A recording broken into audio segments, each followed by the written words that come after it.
Ser cara de pau vai te levar para lugares que talvez você nunca iria se não fosse cara de pau. Mas o que é ser cara de pau? Vamos dar uma olhada? Ser cara de pau é a habilidade mais menosprezada que existe e eu vou te explicar o porquê com uma história que aconteceu comigo.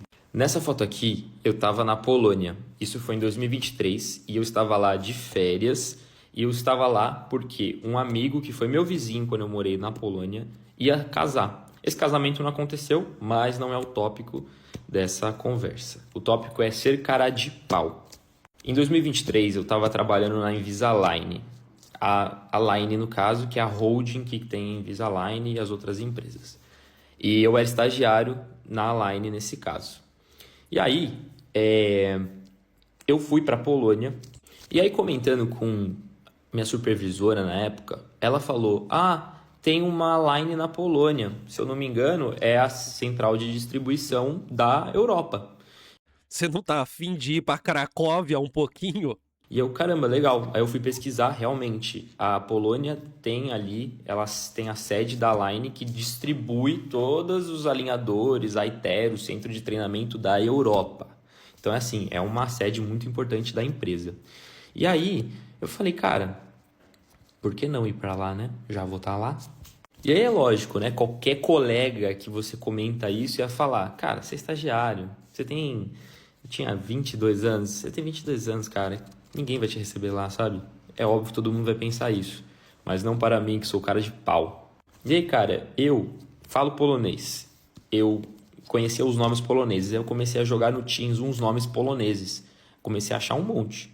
E aí eu fui descobrir que tinha uma pessoa lá que já conhecia uma outra colega que trabalhava aqui na Line do Brasil. E aí eu vi que elas tinham conexão no LinkedIn. Aí eu fui falar com ela. Ah, você conhece essa pessoa, a Magda? Ah, conheço, tal. Adicionei ela no LinkedIn. Aí falei com ela.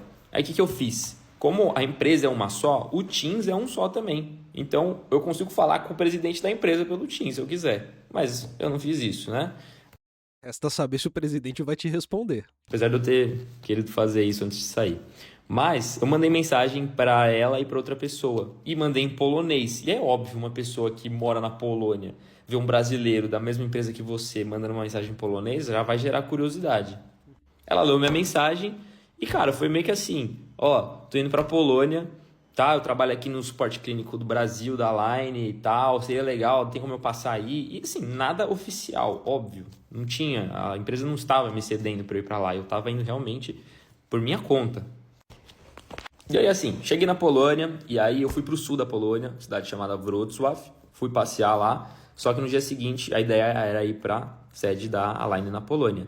E aí, cara, R$ 120 de Uber de distância, falei, vamos aí, né? Fazer o quê? Mandei mensagem para eles e falei, ó, tô por aqui, tô na Polônia já, vou passar aí. Aí fui para lá, cheguei na recepção, falei, oi, sou Vinícius, eu sou da Line do Brasil e o Lucas, que era a pessoa que estava lá no dia, falei, ele tá aí e tal. Então foi totalmente amador, assim. Aí eles ligaram pra ele, todo mundo achou estranho, né? Falou, meu, o que esse cara tá fazendo aqui, né? Quem que é esse cara aí, meu? Não sei se eu posso deixar essa pessoa entrar aqui na empresa, né? Tudo meio confidencial. E aí, simplesmente, o Lucas veio, me recebeu, me mostrou a empresa inteira, batemos mó papo, ele foi super gente boa comigo. Como ele era muito mais velho que eu, ele meio que me abraçou assim como filho mesmo e, cara, ele depois até me deu um abraço assim, falou, cara, obrigado por ter vindo até aqui, contado as coisas que vocês fazem no Brasil, né? Eu levei um monte de insights de coisa que a gente fazia aqui. Eu falei, cara, como a empresa ainda não trocou esse intercâmbio, não fez esse intercâmbio de setores entre os países? Tipo assim, uma coisa que, olha isso, tem que às vezes partir de um estagiário com proatividade para isso rolar. Aí eu mandei essa foto aqui no Teams lá da empresa no Brasil, mandei instantâneo, todo mundo falou, meu Deus do céu, o estagiário tá na Polônia, tá na line da Polônia, todo mundo achou que eu tava oficial, e não, eu tava simplesmente por minha conta, eu fui lá para conhecer, para trocar ideia, e a lição que eu aprendi com tudo isso que eu já fiz na vida é que quanto mais cara de pau você for, mais oportunidade você vai ter, isso é um fato. Aqui chega num ponto que eu acho interessante, né? Vou dar a primeira pausa aqui no vídeo do rapaz, falou bastante, deixa eu falar um pouquinho também pra ele poder terminar a história dele, né? Cara, o brasileirinho é cara de pau, mano. Você tem que ser cara de pau no dia a dia. Isso é uma coisa meio real, assim. O dia a dia, cheio de nome toques, cheio de pisar em ovos, ele é rompido pela cara de pau. E ao mesmo tempo, a cara de pau também é essa arma de ocupar espaço, né? Que muitas vezes você não deveria ocupar, né? É uma faca de dois gumes. Se por um lado é necessário romper uma certa etiqueta social, romper uma certa expectativa social e ser um pouquinho cara de pau para poder entrar em espaços que você até poderia entrar, mas falta alguma coisa, falta esse primeiro passo. Por outro lado também, o imperativo do ser cara de pau também faz com que seja meio que normalizado certas invasões de espaço. Que não é o caso dele, né? Não é sobre isso. Aqui eu tô falando sobre ser cara de pau.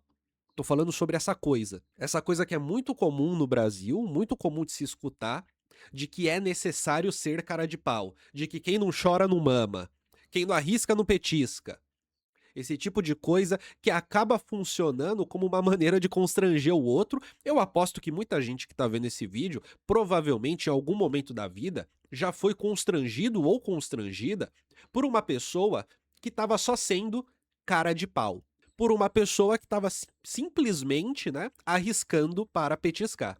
E ao mesmo tempo, eu tenho muita certeza que muita gente que tá vendo esse vídeo deve sentir que em um momento da vida seria legal ter sido um pouco mais cara de pau. Teria sido legal romper um pouco mais a etiqueta social para tentar conseguir uma certa coisa específica. Um contato, um emprego, uma situação, uma experiência, por aí vai. Então, essa coisa do ser cara de pau é muito interessante, isso, na minha humilde opinião, né?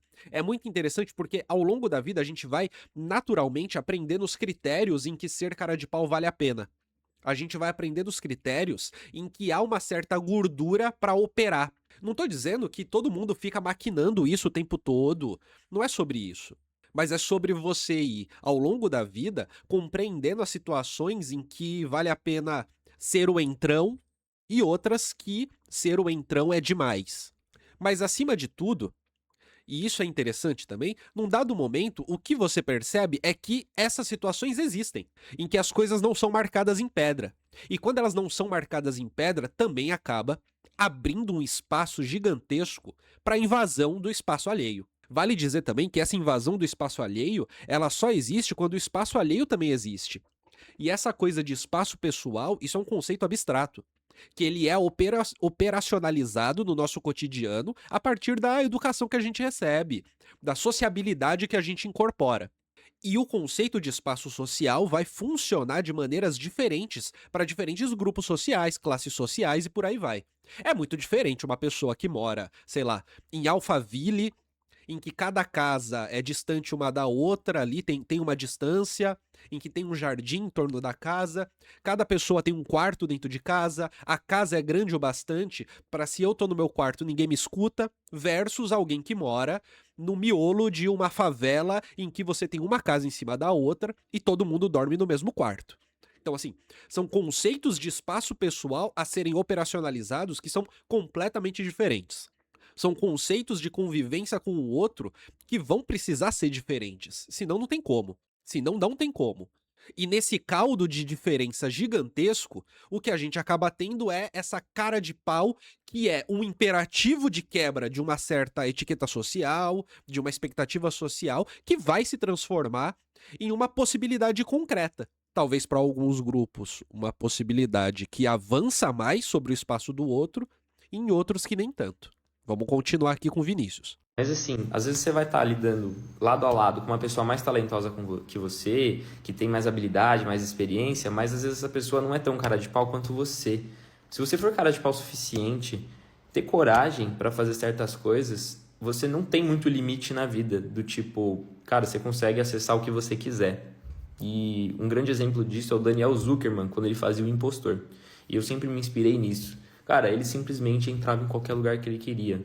É que o Daniel Zuckerman é branco e tem cara de rico. Simplesmente isso.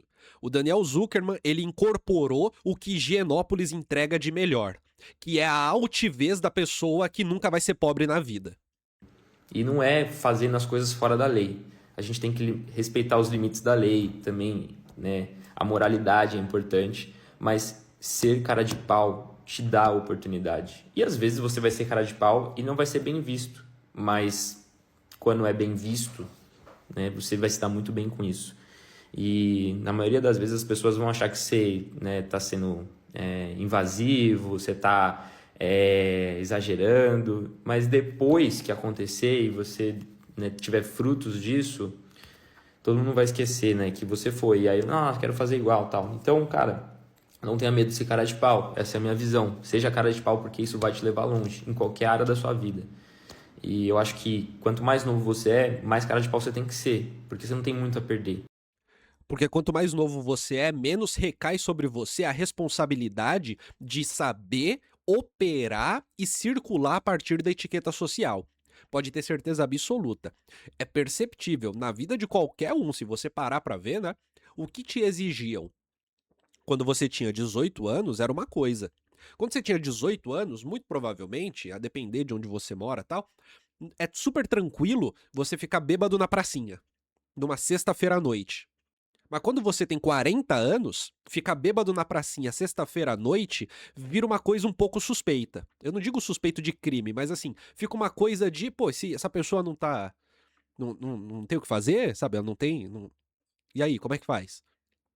Existe uma pequena quebra de uma certa expectativa social. É tipo o tiozão que solta pipa. O tiozão que solta pipa é uma figura muito comum aqui. Que é o sujeito que tem 45 anos e solta pipa sem camisa na temporada de pipa, né? No meio da tarde na rua com as crianças. E ele tá lá soltando pipa, vou taiar todo mundo. Então você tem aí uma expectativa que tá sendo quebrada, uma cara de pau que tá sendo colocada pra jogo. Você não tem como saber se essa pessoa, o tiozão do pipa, se ele é alguém que é um completo relaxado da vida ou se é um cara que tá de férias, por exemplo. Se é um completo relaxado ou se é alguém que tirou uma semana de férias. Se alguém que tem um dia de folga resolveu soltar pipa sem camisa, meio-dia no solzão ali e tal, na temporada de pipa. Mas existe uma expectativa que está sendo quebrada aí, muito específica, que faz com que ajuda a gente a entender que na juventude é muito mais esgarçado, né? A gordura para você não atender certa expectativa social é muito mais esgarçada, já na vida adulta nem tanto. Quando você vai ficando mais velho, você vai tendo mais medo. Posso perder meu emprego, posso, né, queimar minha reputação. Então, tem que tomar cuidado. Se você não tem muito a perder, você tem que ser cara de pau e tem que ser rápido, porque é aí que você vai cavar suas oportunidades. Eu sou cara de pau até hoje. Demais, demais. Eu tenho 25 anos e eu acho que eu ainda tenho bastante tempo para ser cara de pau. Como dentista, eu sou muito cara de pau com os outros dentistas, do tipo, cara, eu não tô nem aí. Se eu tô enchendo o saco do cara, às vezes, que eu tô perguntando um monte de coisa. É uma troca de conhecimento. E na maioria das vezes, cara, sou sempre simpático com todo mundo me recebe bem. E é isso, é uma troca. E todo mundo quer ensinar alguém que quer aprender. Então eu sempre me mostro nessa posição. E aí é isso, cara. Esse aí nunca trabalhou numa agência de publicidade, né? Basicamente, a carice de pau me colocou numa posição do tipo, ele é proativo, né? Eu fui muito bem visto na empresa por conta disso na época. Hoje não trabalho mais lá, eu sou autônomo 100%, mas sou muito bem visto pela empresa como cliente deles e trabalho com eles até hoje. Trabalho com o sistema de alinhador Invisalign, trabalho com o scanner da Align, do Itero, trabalho com o Exocad, que é da Align também. E as pessoas lá me conhecem, gostam de mim e, cara, é isso, né? Ser cara de pau pode te abrir muita porta. Então, se eu posso reforçar mais uma vez, seja cara de pau o suficiente, tenha coragem suficiente para fazer coisas que às vezes as pessoas talentosas não têm, que isso vai te destacar demais. Esse é o Vinícius, @ViníciusCuli. E ele falou uma coisa legal sobre esse cara de pau, né? Falou uma coisa maneira, mas é isso, né? Eu acho que o comentário do Pablo, ele ajuda também a entender isso. Cara de pau só existe um lugar de conforto, basicamente. Conforto dentro daquele contexto. Conforto em poder agir inserido como pertencente dali. Senão você é só malandro ou folgado. Entende aqui o que eu quero dizer com cara de pau? Entende o que eu quero dizer quando o que eu tô colocando para jogo é um espaço social que comporta certa quebra de expectativa para sujeitos específicos? O exemplo dele do Daniel Zuckerman fazendo um impostor no Pânico na TV é perfeito. O Daniel Zuckerman é um tipo social ali, é o cara branco do bairro de classe média alta, de gente com dinheiro, que muito provavelmente nunca teve medo de ser pobre, muito provavelmente nunca teve uma relação com a pobreza, nenhuma. A família dele não deve nem saber o que que é pobreza. O maluco tá num bairro central de São Paulo, garantido, estabelecido. O futuro dele é uma coisa de olhar que é assim, ó, é daqui pra frente, sabe? É daqui pra cima. É o tipo de cara que se alguém oferece um emprego de 6 mil reais, ele acha muito pouco. É o tipo de pessoa que desde a infância incorporou a altivez de quem tem dinheiro e de quem sabe que o outro não tem. Incorporou aquela altivez que faz com que ele passe na frente do porteiro do prédio, do segurança do rolê e entre como se fosse um organizador. A relação tá posta. Muito provavelmente o próprio segurança também aprendeu a reconhecer esse tipo de altivez para poder trabalhar melhor também. Entende o que eu quero dizer? Existe uma reciprocidade. E ser cara de pau é o tipo de coisa que tem a ver só com o indivíduo. Mas quando essa cara de pausice é exercida na prática, você tem que ter uma relação de reciprocidade entre quem tá sendo cara de pau e tá contornando uma etiqueta social, mas ao mesmo tempo entre alguém que tá recebendo o cara de pau e não percebe que isso é um drible em cima da etiqueta social. Porque este sujeito que está sendo cara de pau está performando de uma maneira perfeita o tipo de sujeito que eu preciso dar espaço, que eu preciso dar passagem, que eu tenho que deixar entrar aqui na balada, que eu tenho que deixar entrar nesse evento exclusivo. Então o Daniel Zuckerman era a pessoa perfeita pro trabalho perfeito. Se eu apareço lá, se qualquer um aparece ali que não seja desses espaços específicos, a possibilidade de ser expulso é muito alta. Porque tem a ver com traquejo, tem a ver com a maneira como você fala, o dialeto que você incorporou vivendo dentro da cidade, tem a ver com a tua cor, tem a ver com a tua roupa, e etc, etc, etc. Esse espaço de conforto, esse contexto de conforto, de poder agir, ele é um contexto que ele vai esgarçar um pouco a tolerância que os outros vão ter sobre você, mas acima de tudo que vai passar uma confiança. Entende onde eu tô chegando aqui? O fenômeno do cara de pau, ele vai funcionar se meio que tá garantido alguma coisa. Se tá alguma coisa garantida, se você tem proteção, ele vai funcionar ali. Se você pertence, ele vai funcionar. Tudo bem, minha gente? Sociologia do cara de pau aqui, ó. Esse vídeo é um corte das lives do Colunas Tortas. Live do Colunas Tortas toda terça-feira, às 10h30 da manhã. E ao longo da semana, às vezes à noite, mas principalmente no período da manhã. Só que toda terça é com certeza 10h30 da manhã, tá bom? Vem participar das lives comigo.